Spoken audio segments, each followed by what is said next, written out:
Inilah Adam. Dia menghidapi penyakit gout. Cubalah Ural. Ia boleh membantu untuk mencegah pengkristalan asid urik dalam terapi gout. Ural, pengekali air kencing yang berkesan untuk gout. Hai, Assalamualaikum. Anda sedang menonton Sekilas Fakta 23 Jun 2023 bersama saya Pia Ernadia.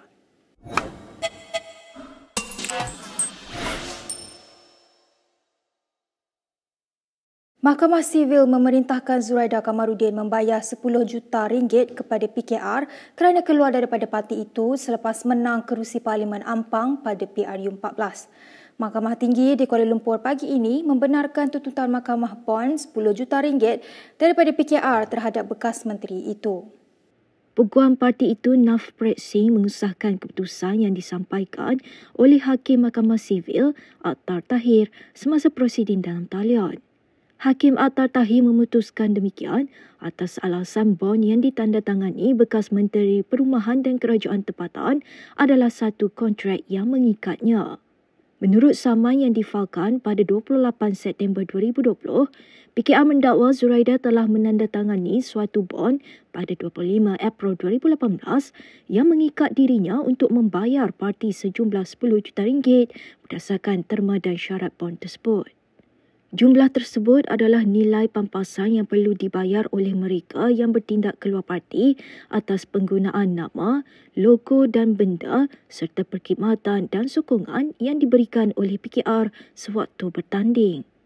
Sementara itu, kesemua bekas ahli Parlimen PKR yang bertindak keluar parti selepas memperoleh kemenangan semasa PRU ke-14 bakal dikenakan tindakan sama seperti Zuraida Kamarudin.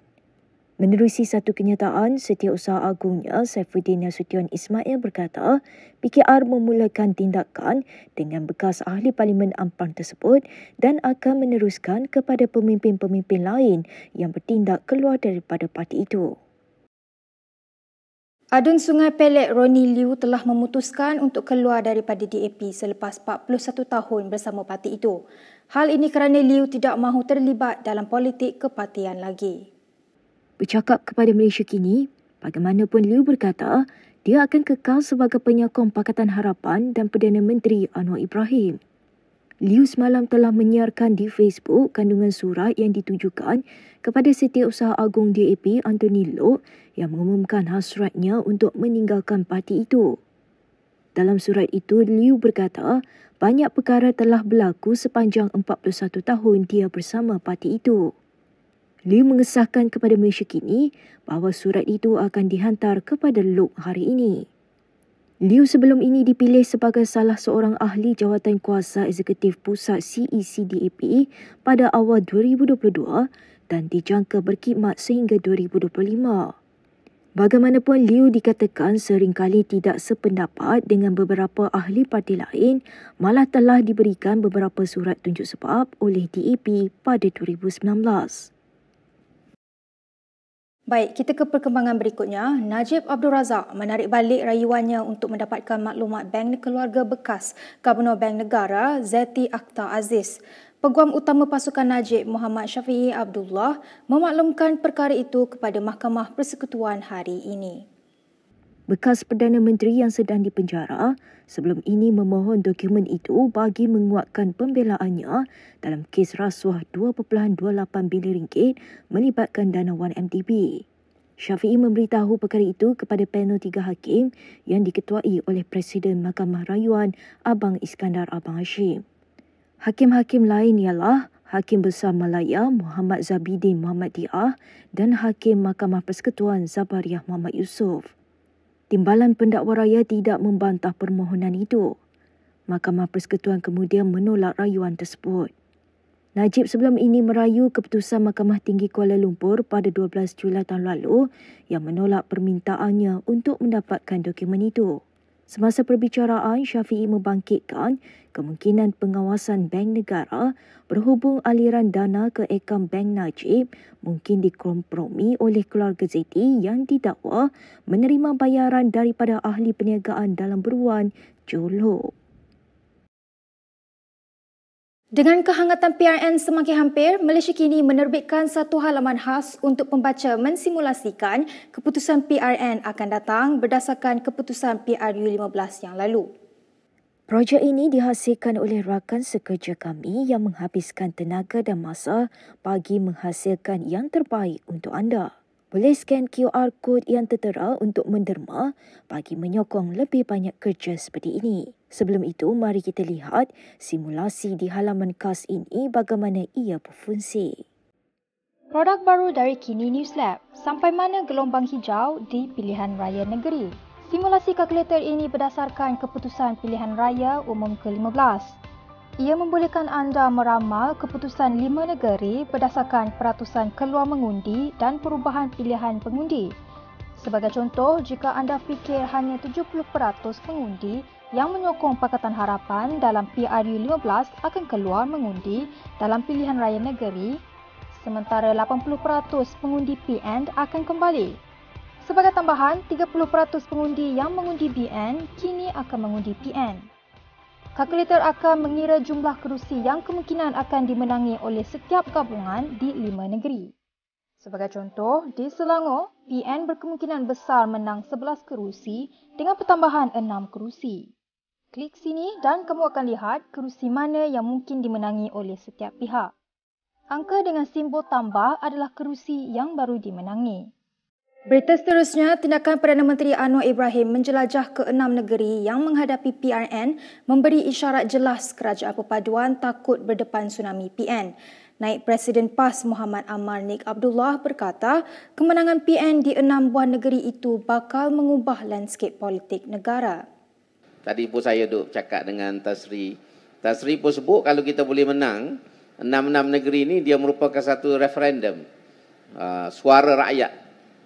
Tuntutan rakyat menyatakan ketidakpercayaan mereka kepada kerajaan Madani yang ada ini. Dan inilah sebenarnya yang ditakuti oleh kerajaan yang ada pada hari ini. Sebab tu Perdana Menteri ini rata negeri pergi.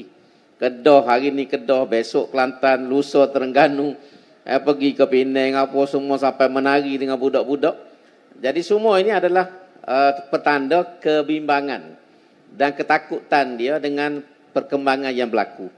Terengganu bakal mengikuti jejak langkah Kelantan jika PAS terus diberi mandat mentadbir negeri itu pada PRN akan datang. Pengerusi Barisan Nasional Terengganu, Ahmad Said berkata, negeri itu juga akan ketinggalan dari segi pembangunan dan sebagainya. Beliau berkata demikian pada sidang media selepas pelancaran jentera PRN BN Terengganu di Marang malam tadi. Katanya perkara itu tidak mustahil apabila mengambil kira ketiadaan sebarang pembaharuan atau kemajuan ketara dibawa ke Terengganu sejak PAS merampas negeri itu daripada BN pada Pilihan Raya Umum ke-14. Justru itu, beliau menggesa rakyat menukar undi mereka kepada BN untuk memastikan negeri itu terus mengecapi pembangunan. Bekas Menteri Besar Terengganu itu juga berkata, pelbagai pembangunan telah dirancang bagi memajukan negeri berkenaan. Katanya lagi pentadbiran kerajaan negeri dan pusat juga perlu selaras bagi mengelakkan permasalahan dari segi peruntukan dan sebagainya. Sementara itu, mengenai agihan kerusi PHBN di negeri itu, Ahmad berkata, perkara itu telah lama selesai namun keputusan akhir masih belum ditentukan pucuk pimpinan parti. PAS berpendapat Perdana Menteri Anwar Ibrahim patut malu kepada Menteri Besar Kedah Muhammad Sanusi Mak Noor. Ketua Penerangan PAS Khairi Nizam Khairuddin berkata, hal ini kerana Sanusi memberi peruntukan kepada wakil rakyat pembangkang di negeri itu tanpa sebarang syarat. Katanya langkah diambil Sanusi adalah bukti kerajaan PN Kedah memberi khidmat kepada seluruh rakyat tanpa mengira latar belakang politik, kaum maupun agama. Justru langkah kerajaan Kedah, kata Khairi Nizam, merupakan tamparan kepada kerajaan Madani pimpinan Anwar yang masih tidak memberikan peruntukan kepada ahli Parlimen Pembangkang. Sementara itu, Khairi Nizam berkata, kerajaan pimpinan Anwar tidak berjiwa besar seperti Menteri Kedah yang memberi peruntukan kepada semua adun.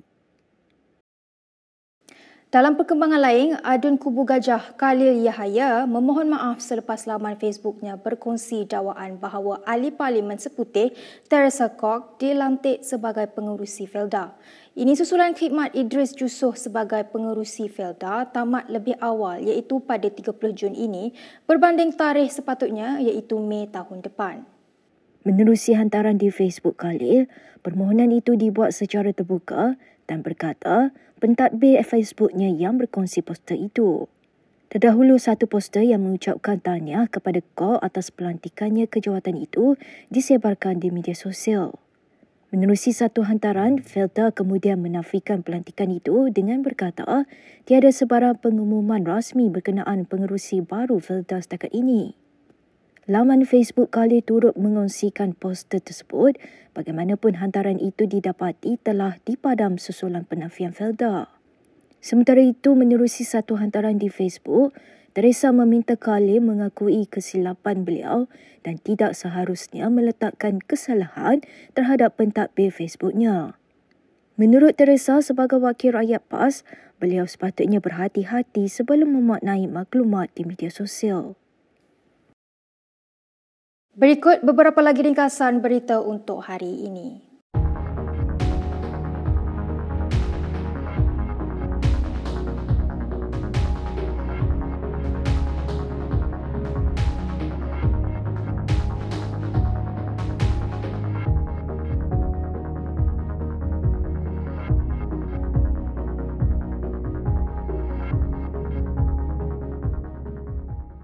Sekian sahaja daripada saya, Pia Nadia, untuk Sekilas Fakta. Untuk lebih banyak berita, anda boleh melayari kinitv.com. Anda juga boleh mengikuti kami di Instagram, Twitter, YouTube dan Facebook. Salam hormat dan jumpa lagi.